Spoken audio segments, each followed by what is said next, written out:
오늘은 다윗의 언약궤 안치 실패, 다윗의 언약궤 안치 실패이라는 제목으로 말씀을 참고합니다.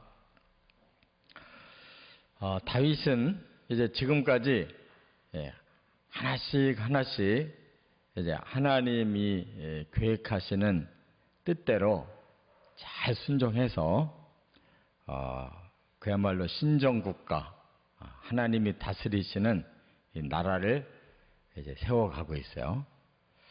그래서 일단은 이제 통일 왕국을 이루었고, 또 그 다음에 앞에서 이제 온 백성들이 다윗을 위해서 이렇게 하나가 됐고, 그 다음에 예루살렘을 이제 정복해서 수도를 옮겼고, 그 다음 이제 할 차례가 뭐겠어요? 하나님을 모셔야 되잖아요. 예루살렘 성이 다윗성이라고 명칭은 했지만 본래 계획한 것은 이제 하나님이 그곳의 주인이 되셔야 돼요. 진짜 왕이 되셔야 돼요. 그래서 다윗이 그걸 아는 신앙의 사람이기 때문에 하나님을 모시려면 어떻게 해야 되겠느냐? 가장 중요한 것이 이제 하나님 언약궤, 그곳에 하나님이 임재하신다고 하신 곳이니까 그 언약궤를 예루살렘으로 모시고 오고, 그 다음에 성전을 져서 그 안에 안치하는 것이 그게 최종 목표예요. 이렇게 다윗은 하나씩 지금 이제 하나님의 나라를 실천해 가고 있습니다. 그런데 가장 중요한 이 언약궤를 모시는 일에 1차 실패를 해요. 그리고 나서 좀 시간을 3개월 뒀다가 다시 2차로 성공을 합니다. 여기에 아주 중요한 뜻이 있는 거예요. 우리가 하나님 모시고 신앙생활 하는 것 자체가 너무 귀하지만 거기에는 하나님의 법이 있다는 거예요. 그걸 무시하고 우리가 일방적으로 신앙생활하면 그게 미신이라는 겁니다. 그게 사입이에요. 그렇기 때문에 하나님의 뜻을 담아놓은 이 법, 성경 말씀대로 신앙생활 해야지 하나님 영광을 받으시고 우리에게도 복이 되는 거지, 사람의 생각대로 믿으면 그는 우상숭배, 미신, 사이비, 그러면 안 되는 거예요. 이 중요한 원리를 하나님이 여기서 사고가 일어남으로써 깨닫게 하시는 거예요. 그러니까 첫 버섯 스타트를 실패한 예가 바로 이 언약궤를 안치하는 것이 첫 번 실패. 근데 워낙 큰 교훈을 주셔서 다윗에게 오히려 그게 복이 된 겁니다. 그러니까 사람이 실패하는 것도 좋아요. 작은 일로 큰 일을 막는 거예요. 1차 실패하고 2차에 성공해서 제대로 하나님을 모시니까 그 후로는 그런 일이 없었잖아요. 우리가 신앙생활의 이 성숙한 과정, 이런 실패를 통해서 그런 과정으로 간다는 걸 알아야 돼요. 그리고 여기 이제 역대상 13장도 같이 섞어놨는데 내용이 같습니다. 그래서 읽어보면 사무엘 하에 없는 부분이 또 역대상에도 있고, 역대상에 없는 부분이 사무엘 하에도 있고, 그래서 성경을 더 정확하게 내용을 알 수가 있어요. 세 가지의 이제 문제점을 우리가 발견해야 됩니다. 세 가지. 첫째, 1절부터 5절까지 보면 율법에 대한 무지를 우리가 보게 돼요. 이것은 율법의 문제거든요. 언약궤 자체가 율법으로 주신 거예요. 그래서 출애굽기에 이제 하나님이 시내산 꼭대기에서 모세에게 율법을 계시하셨는데 바로 이 성막제도에 대한 율법을 주셨잖아요. 그래서 자세하게 25장부터 40장까지 이 성막제도, 제사법, 이걸 자세하게 주셨어요. 거기에 이제 이미 하나님은 이 언약궤를 어떻게 해야 되는가를 말씀을 해놨는데 그걸 이들이 간과한 거예요. 그만큼 이제 몰랐어요. 다윗도 그 당시에는 이 성경이 이렇게 사람들 앞에 놓여 있질 않고 특별한 사람들만 가지고 있던 시대다 보니까 일반 신자들은 뭐 성경 한번 읽어볼 새가 없는 거죠. 그러니까 다윗도 역시 무지해요. 무조건 하나님만 모시면 된다는 생각으로 한 것이 그만 율법을 범하는 결과가 된 겁니다. 그래서 시작은 너무나 좋아요. 다윗이 온 백성들에게 다 알려가지고 상의를 합니다. 우리가 하나님의 법궤를 예루살렘으로 모시자. 그러니까 중요한 게 뭐예요? 다윗 혼자서 생각하고 모시는 게 아니고 전 백성들로 하여금 하나님을 모셔야 되지 않냐. 이제 하나님의 나라, 하나님의 도성이 만들어졌으니 여기에 우리 하나님을 모셔야 되지 않냐. 이렇게 설득하는 거예요. 그래서 모두가 좋다고 의견을 내고 대표들이 전국에서 다 왔어요. 그러니까 저 북쪽 하맛 어기서부터 남쪽의 애굽 그 지경까지 부솔 시내까지 전국에서 다 모였다는 거예요. 대표 3만 명이 모여가지고 그 언약궤가 지금 놓여 있는 기럇 여아림, 이 역대상에서는 기럇 여아림이라고 히브리 명칭을 말했는데 지금 여기 사무엘 하에서는 바알 레유다라고 그랬어요. 이 본래 블레셋 땅인데 나중에 유다 땅으로 와요. 그래서 이름이 바뀌어요. 바알레 유다라고.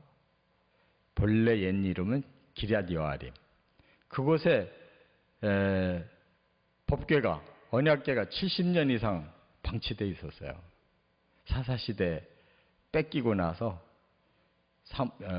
그 사울 시대까지 그냥 방치된 거예요. 다윗이 이제 드디어 그걸 모시려고 하는 거예요. 3만 명이 거기를 가서 대축제를 벌인 거예요. 막 갖가지 관현악을 연주하면서 막 기쁨으로 언약궤를 모시고 오는 거죠. 그런데 이 사고가 났단 말이에요. 이게 왜 그러냐? 언약궤 하나님을 정중하게 모신다고 한 일이 새 수레, 그러니까 소가 이끄는 새 수레를 잘 준비하고 그 위에다가 언약궤를 얹어놨어요. 그러니까 보통 왕도 행차하려면은 그런 걸 타고 가요. 수레를 타고 가잖아요. 왕들도. 그와 같이 이제 언약궤를 모신다고 모셨는데 그게 문제였다 그 말이에요. 그러니까 언약궤는 어떻게 모셔야 되느냐? 제사장이 모셔야 돼요. 제사장. 그리고 그 운반하는 자들이 고핫 자손이어야 돼. 레위에는 세 자손이 있어요. 그 제사장 출신이 나온 고핫 자손들이 운반을 해야 돼요. 제사장들이 언약궤는 매야 돼요.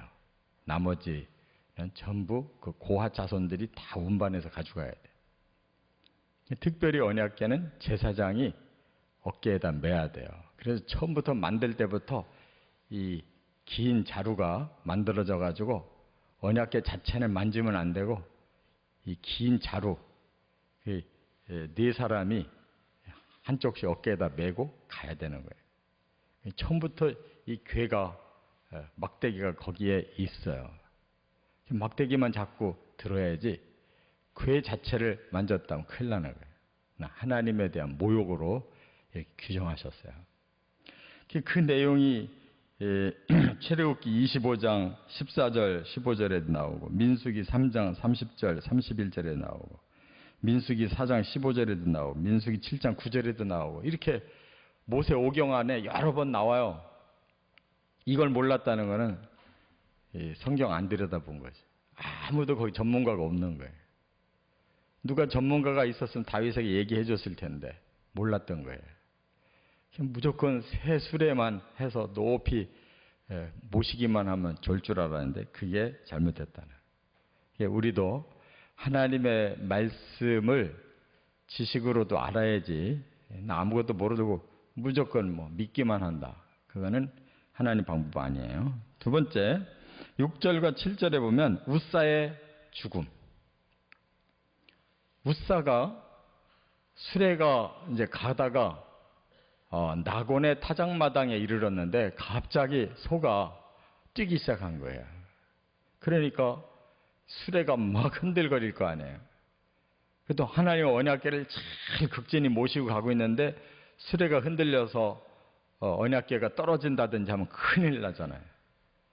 이 사람은 헌신하는 마음으로 웃사라는 그 사람이 그걸 붙들은 거예요. 그 즉시 죽었어요. 즉사를 했어요. 이게 저주죠. 저주입니다. 이거는 하나님 벌을 내린 거예요. 그 자리에서. 그러니까 그 놀라운 축제가 얼마나 싸늘하고 얼마나 힘들었겠어요. 3만 명이 운집해서 대축제를 열고 관현악을 연주하고 그런 상황에서 그냥 사람이 죽으니까 완전히 싸늘해졌죠. 하나님 일부러 그렇게 하신 거예요. 본때를 한번 보여준 거예요. 하나님의 진리 없이 일방적인 신앙, 그는 잘못이라는 것을 보여준 거예요. 이렇게 저주라는 것을. 이와 같이 만지면 죽는다고 아까 그 율법 규정 그대로 이루어졌어요. 하나님이 일부러 교훈적으로 한 사람을 죽게 하시고 많은 사람을 살리기 위한, 웃사는 희생자이죠. 희생자. 하나님 앞에 헌신했다가 희생됐어요. 이와 같이 우리가 하나님의 진리를 알면 자유하고 진리를 모르면 이렇게 매임을 당하는 것이다. 깨달아야 되고, 세 번째가 또 하나 문제가 있어요. 여기 8절부터 11절까지 보면 다윗의 두려움을 볼 수가 있어요. 다윗의 마음이 100% 열려가지고 언제든지 하나님을 모시고 싶은 마음이 가득했던 사람인데 그 순간에 시험에 빠져요. 그래서 다윗이 분해했다고 그랬어요. 다윗이 분하여 그랬는데, 이 분하다라는 말은 하나님한테 노를 바랬다는 뜻이 아니고 자기 자신에게 실망하는 거죠.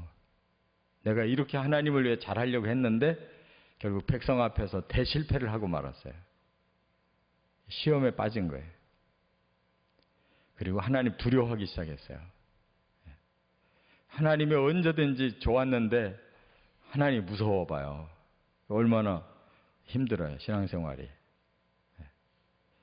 이렇게 3개월을 시험에 빠진 거예요, 다윗이. 그러니까 우리도 신앙생활 하다가 우리 생각대로 안 되면 시험에 빠져요. 근데 그 시험을 통해서 곰곰이 깨달아 봐야 되는 거죠. 아, 내가 하나님 앞에 잘못한 게 있구나. 그럼 회개하고 돌이키면 되는 거예요. 그럼 회복이 돼요. 3개월 후에 다시 다윗이 회복되는데 왜 회복됐을까요? 하나님이 또 하나 보여주셨어요. 웃사는 죽였는데 그 나곤의 타작마당에 있던 그 언약궤를 여기 11절에 보니까 누구네 집에 뒀냐면 오벳 에돔이라는 사람의 집에다가 일단 안치를 해놓은 거예요, 임시. 근데 오벳 에돔의 집이 3개월 만에 아주 복을 받았다는 거예요. 이 복이 구체적으로 뭔지는 모르겠어요. 오늘날 같으면 3개월 안에 일확천금이 일어나려면 얼마든지 방법은 있는데 그 당시에는 뭔지는 모르겠지만 3개월 안에 그 집이 갑자기 복을 받았어요. 그렇게 다윗이 거기서 깨닫는 거지. 아, 언약궤가 문제가 아니구나. 우리가 모시는 방법이 틀렸구나 하는 걸 깨달은 거예요. 그래서 그때 이제 말씀드려다 보고 그 다음에 2차로 시행할 때는 법대로 한 거예요. 언약궤를 다 제사장들이 메고 온 거예요. 그러니까 성공을 거뒀잖아요. 그러니까 이렇게 우리가 잠깐 시험에 들었어도 그것이 또 더 긍정적인 방향으로 변하면 되는 겁니다. 깨달아야 되고 회개하고 돌이켜서 바꾸면 되는 거예요. 이게 다윗의 믿음이에요. 다윗은 얼마든지 3개월 만에 회복시키잖아요. 우리도 이렇게 하나님을 위한 일이 좀 더 성숙해져서 진정한 축복을 받으시기를 주의 이름으로 축원합니다.